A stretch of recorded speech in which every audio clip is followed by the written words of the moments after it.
Chapter 58. The Stanford Prison Experiment, Constrained Cognition, Part 8.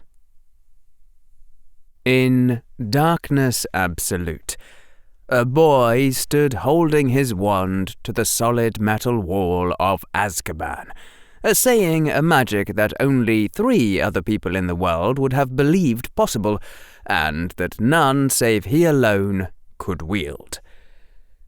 Of course, a powerful wizard could have cut through the wall in seconds, with a gesture and a word.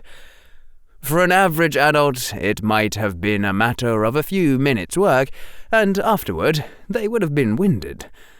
But to accomplish the same end as a first-year Hogwarts student, you had to be efficient. Luckily, luck had nothing to do with it. Conscientiously, Harry had practiced Transfiguration for an extra hour every day, to the point where he was ahead of even Hermione in that one class. He had practiced partial Transfiguration to the point where his thoughts had begun taking the true universe for granted, so that it required only slightly more effort to keep its timeless quantum nature in mind, even as he kept a firm mental separation between the concept of form and the concept of substance. And the problem with that art having become so routine was that Harry could think about other things while he was doing it.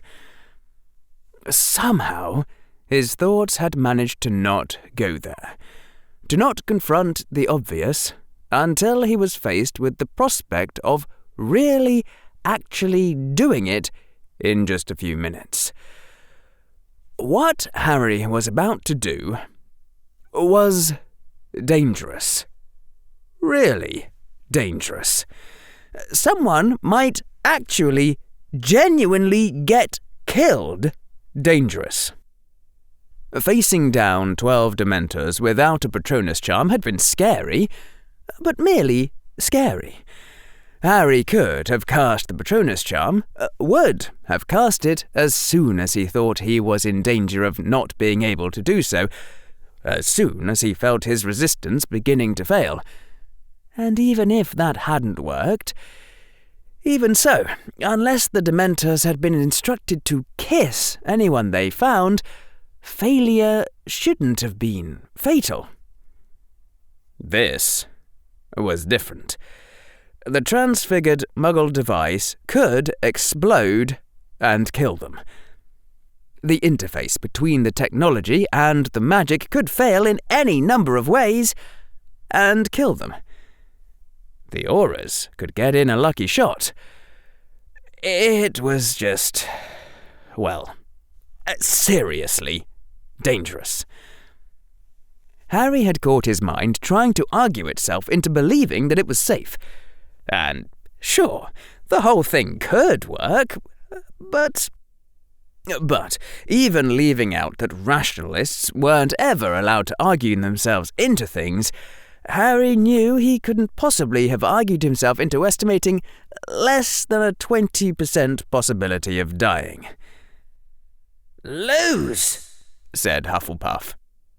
"Lose," said the voice of Professor Quirrell in his mind. "Lose," said his mental model of Hermione and Professor McGonagall and Professor Flitwick and Neville Longbottom and, basically everyone Harry knew except for Fred and George, who would have gone for it in a hot second. He should just go find Dumbledore and turn himself in. He should. He really, really should. It was the only sane thing to do at this point. And if it had been only Harry on the mission, only his own life that would be at stake, he would have. He surely would have. The part of him that was almost causing him to lose his concentration on the partial transfiguration he was performing, the part that was threatening to open him up to the Dementors, was Professor Quirrell, still unconscious, still a snake. If Professor Quirrell went to Azkaban for his part in the escape, he would die. He probably wouldn't last even a week. He was that sensitive. It was that simple. If Harry lost here, he lost Professor Quirrell. "Even though he's probably evil?" said the Hufflepuff part of him quietly. "Even so?" It wasn't a decision that Harry made in any conscious way. He just couldn't do it. Losing was for house points, not people. "If you think your own life is valuable enough that you're not willing to take on an 80% probability of dying in order to protect all the prisoners in Azkaban," his Slytherin side observed, "there's no way you can justify taking a 20% risk to your life to save Bellatrix and Professor Quirrell. The math doesn't add up. You can't be assigning consistent utilities over outcomes here." The logical side of him noted that Slytherin had just won the argument. Harry kept the form in his mind, kept on casting the spell. He could always just abort the mission when he was done with the transfiguration. He didn't want to lose the effort he had already invested. And then Harry thought of something else that suddenly made it very hard to keep the magic going, very hard to keep up his resistance to the Dementors. What if the portkey doesn't take us where Professor Quirrell said it did? It was obvious in retrospect, the moment he thought about it.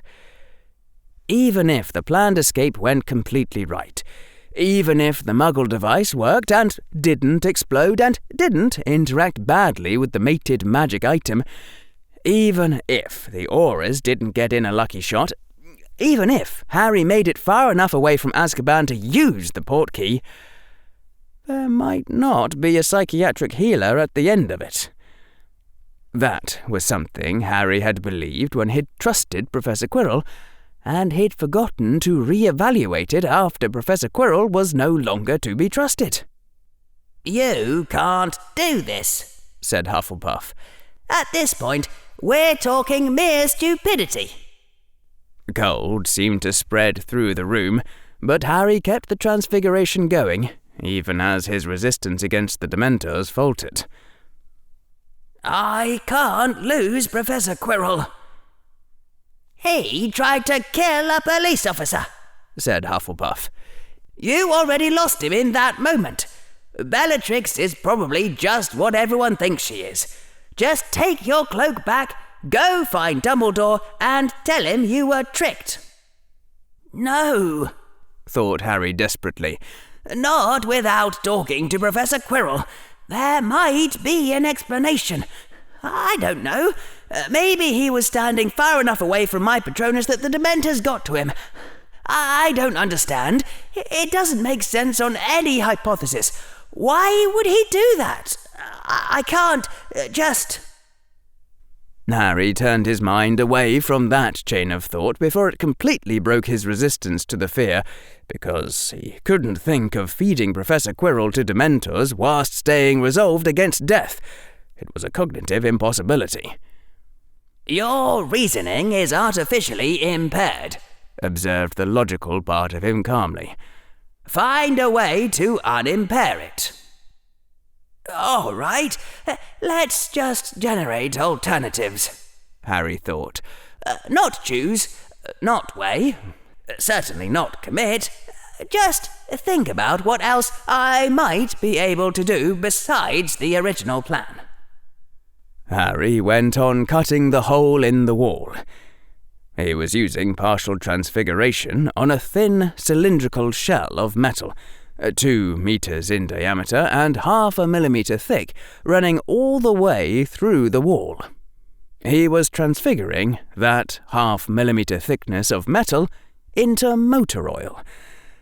Motor oil was a liquid, and you weren't to transfigure liquids because they might evaporate.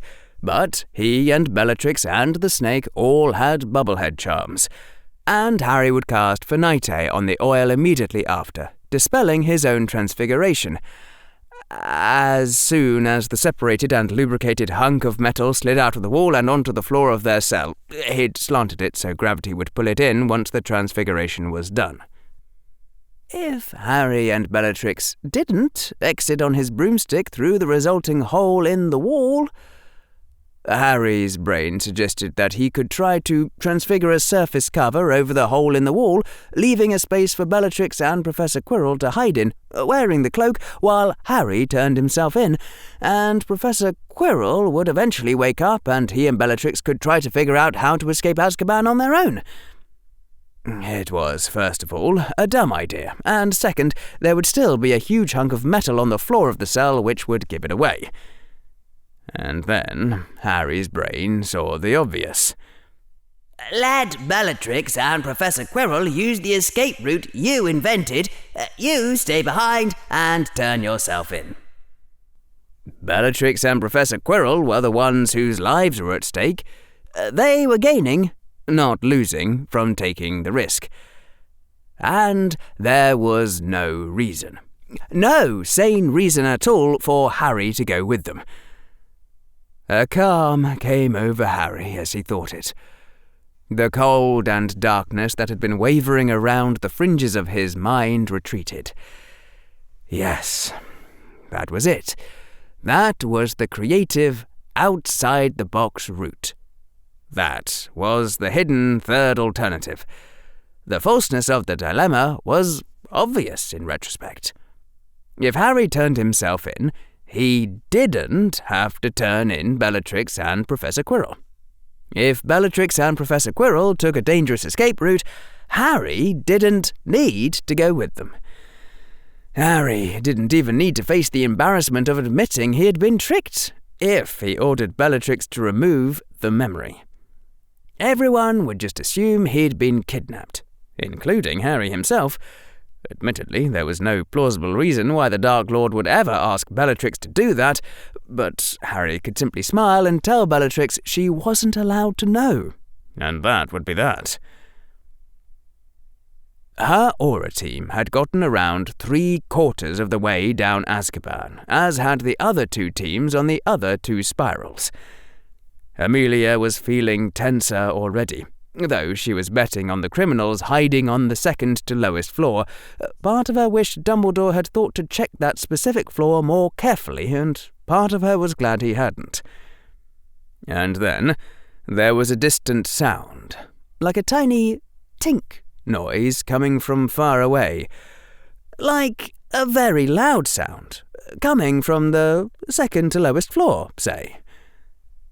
Amelia looked at Dumbledore before she realized, before she managed to stop herself.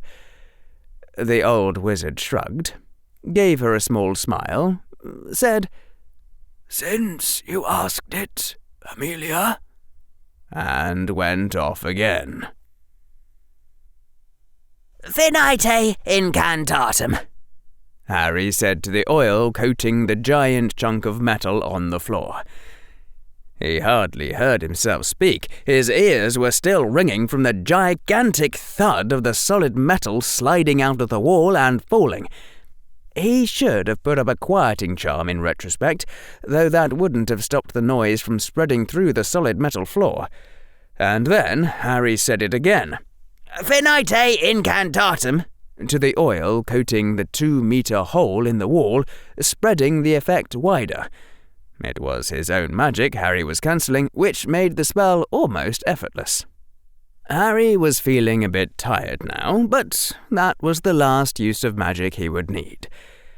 He hadn't even needed to do it, really, but Harry didn't want to leave transfigured liquid lying around, and he didn't want to reveal the secret of partial transfiguration either. It seemed very inviting, that 2-meter hole leading to freedom. The light from outside coming in wasn't exactly the sun shining on his face, but it was brighter than anything of Azkaban's interior. Harry was tempted to just go with. Just hop on the broomstick with Bellatrix and the snake. Chances were that they would get out safely. And if they did get out safely, and Harry came with, then he and Professor Quirrell could go back in time and look perfectly innocent. Everything would go back to normal. If Harry stayed behind and turned himself in, then, even if everyone assumed Harry had been a hostage, assumed Harry had lied to Professor McGonagall's Patronus at one point, even if Harry himself got off lightly, well, it wasn't likely that the defense professor would go on teaching at Hogwarts. Professor Quirrell would have reached the predestined end of his career in February of the school year. And yes, Professor McGonagall would kill Harry. And yes, it would be slow and painful. But staying behind was the sensible, safe, sane thing to do. And Harry was feeling more relaxed than regretful. Harry turned to Bellatrix. He opened his mouth to instruct her a final time, and there was a hiss. A weak hiss, a hiss that sounded slow and confused, and the hiss said, "What was that noise?" Through the corridor, the old wizard strode. He came to a metal door and opened it, already knowing from memory that the cells within were empty. 7 mighty and discerning incantations the wizard spoke then, before he moved on. It would be little enough exertion in total, with so few cells left to check. "Teacher!" Harry hissed. So many emotions bubbling up in him all at once.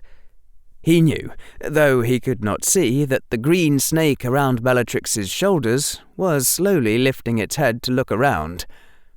"Are you all right, teacher?" "Teacher?" came the weak, confused hiss. "Where is this?" "Prison," Harry hissed. "The prison with life-eaters. We were to rescue a woman, you and I. You tried to slay the Protector Man. I blocked your killing curse. There was a resonance between us. You fell unconscious. I had to defeat the Protector Man myself. My guardian charm was dispelled. The life-eaters could tell the Protectors that the woman had escaped.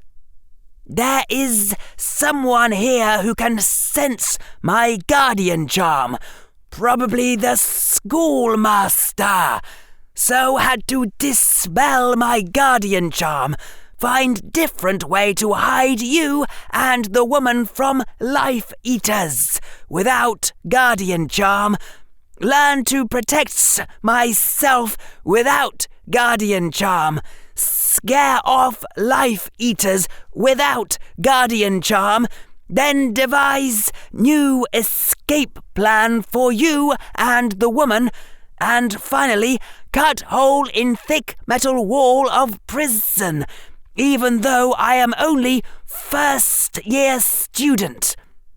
No time to explain. You must go now. If we never meet again, teacher, then I was glad to know you for a time, even though you are probably evil. It is good to have the chance to say this much. Goodbye." And Harry took the broomstick and presented it to Bellatrix, saying simply, "Get on." He had decided to keep the memories. For one thing, they were important. For another, he and the defense professor had started planning this a week ago, and Harry wasn't about to obliterate the whole last week or explain to Bellatrix exactly what needed to be obliterated.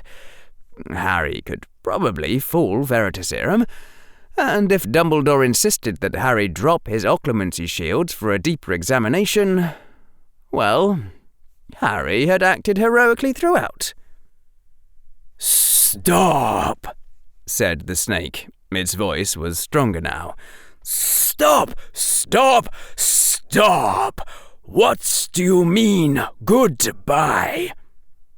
"Escape plan is risky," said Harry. "My life is not at stake, only yours and hers.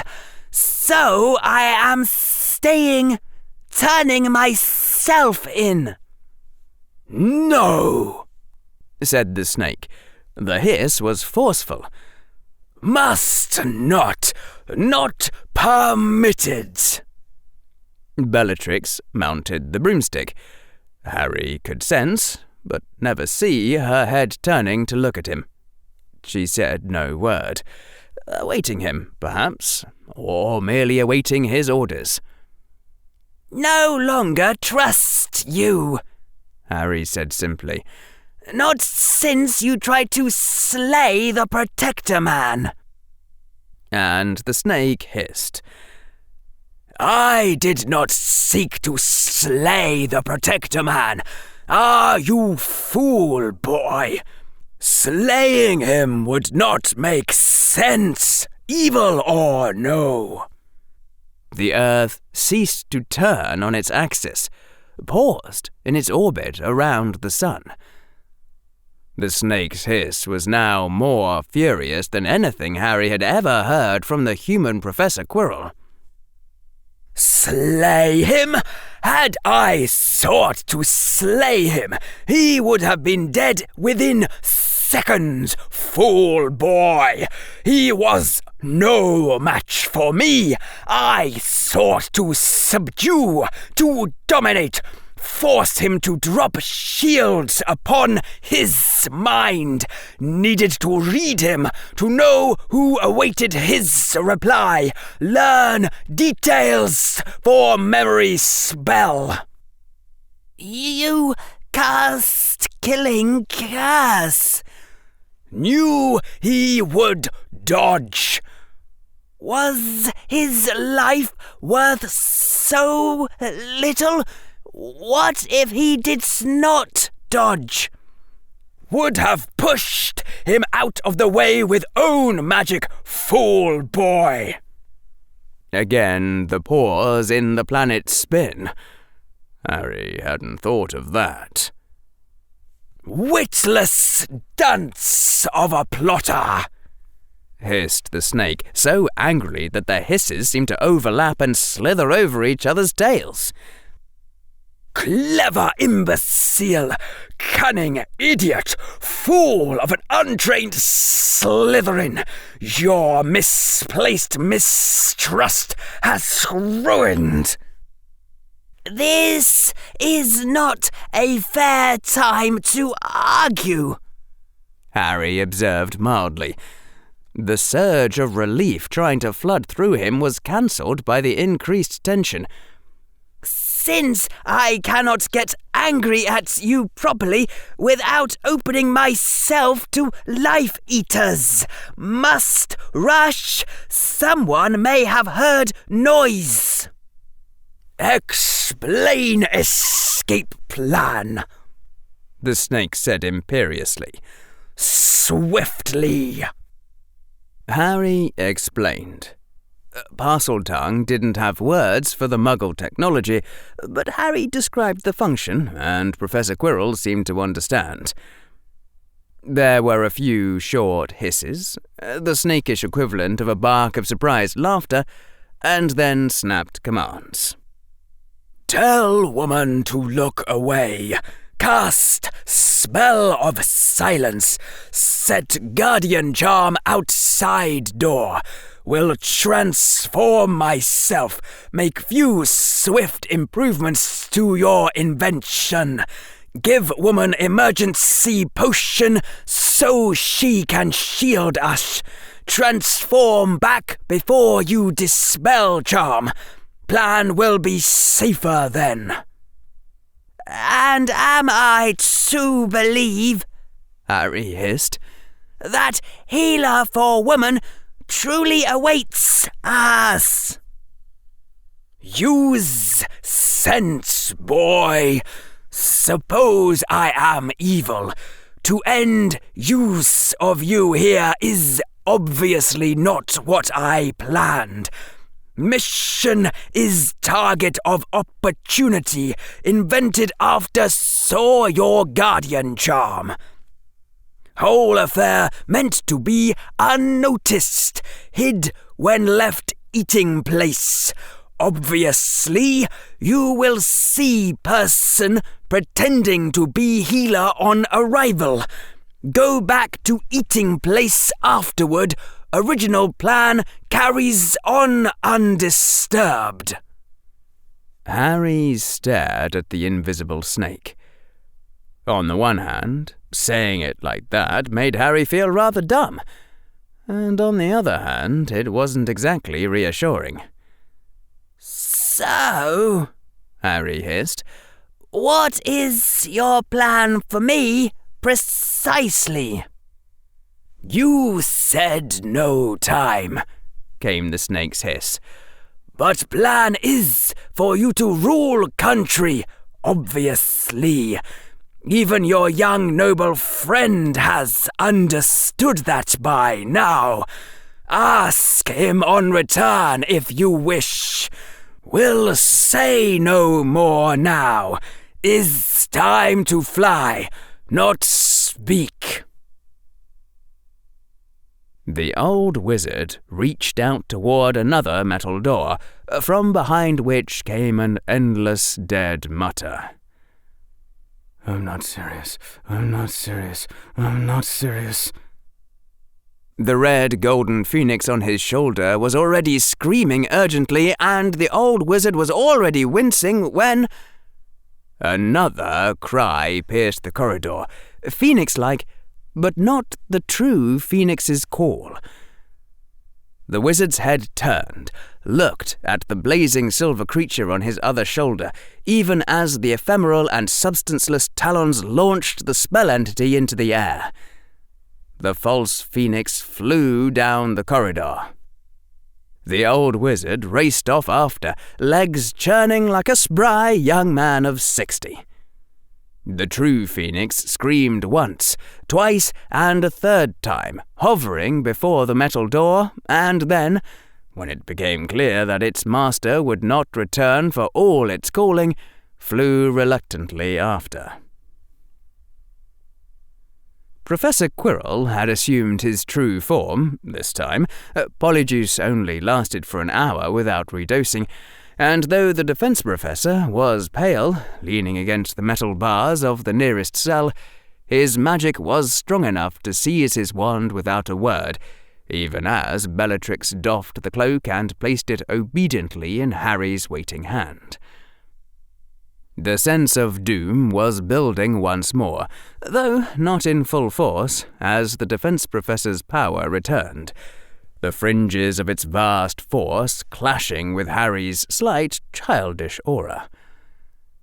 Harry said aloud the description of his muggle device, naming it to the observing wizard, and then a finite from Harry turned all his hard work back into an ice cube. Professor Quirrell could not cast spells on something Harry had transfigured, for that would be interaction, however slight, between their magics. But 3 seconds after, Professor Quirrell was holding his own transfigured version of the Muggle device. A single barked word and a sweep of his wand, and the residue of glue was gone from the magical item.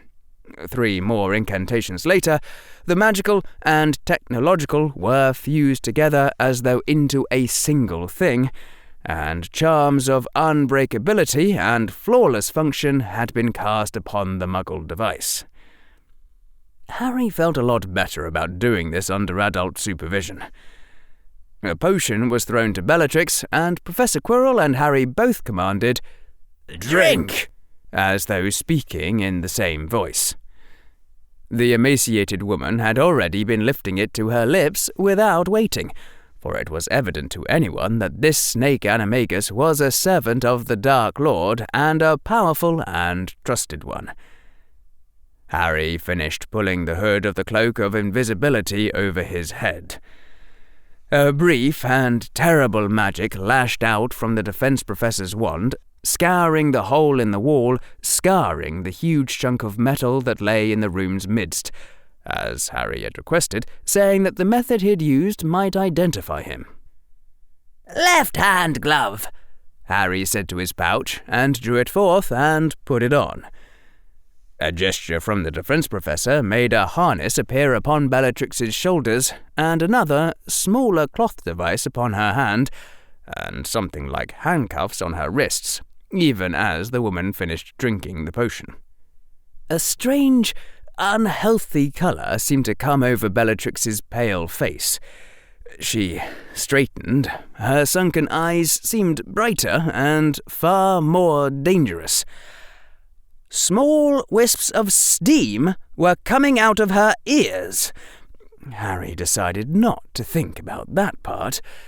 And Bellatrix Black laughed then, sudden, mad laughter that rang much too loudly amid the small prison cells of Azkaban. Very soon, the defense professor had said, Bellatrix would fall unconscious and stay that way for a while. The price of the potion she had taken, but for just a few moments she would regain perhaps a 20th part of the power she had once wielded. The defense professor threw his wand toward Bellatrix and an instant later blurred into a green snake. An instant after that, the Dementor's fear returned to the room. Bellatrix flinched only slightly, caught the wand and gestured without a word. The snake flew up and was inserted into the harness on her back. Harry said, "Up!" to the broomstick. Bellatrix attached the wand to the holster on her hand. Harry leaped onto the two-person broomstick in the lead position. Bellatrix followed behind him. She took the cuff-like devices on her wrists and chained her hands to the grips of the broomstick, even as Harry's right hand shoved his wand into his pouch. And the three shot forward through the hole in the wall, emerging into the open air directly above the Dementor's pit in the vast interior of the vast triangular prism that was Azkaban. The blue sky, now clearly visible above them, shining down its daylight. Harry angled the broomstick and began accelerating upward and toward the center of the triangular space. His left hand, gloved to prevent direct contact between his skin and something which Professor Quirrell had transfigured, held the switch of the control on the Muggle device. Far above them, distant shouts rang out. "All right, you primitive screwheads!"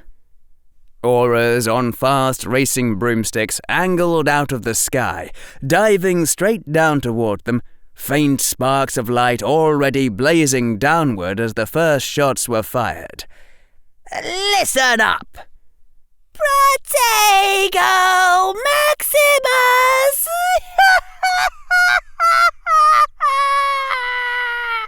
shouted Bellatrix in a mighty, cracked voice, followed by a cackling laugh as a shimmering blue field surrounded them. "You see this?" From the decaying pit in the center of Azkaban, over 100 Dementors rose into the air, appearing to some as a great mass of corpses, a flying graveyard, appearing to another as a conglomerate of absences that seemed to form one vast rip in the world as they slid upward. "This?" The voice of an ancient and powerful wizard bellowed a terrible incantation, and a great blast of white golden fire shot out of the hole in Azkaban's wall, shapeless for only a moment before it began to form wings. "Is," and the auras activated the anti-gravity jinx that had been built into the wards of Azkaban, dispelling all flying spells whose enchantment had not been cast within the recently changed passphrase. The lift on Harry's broom switched off.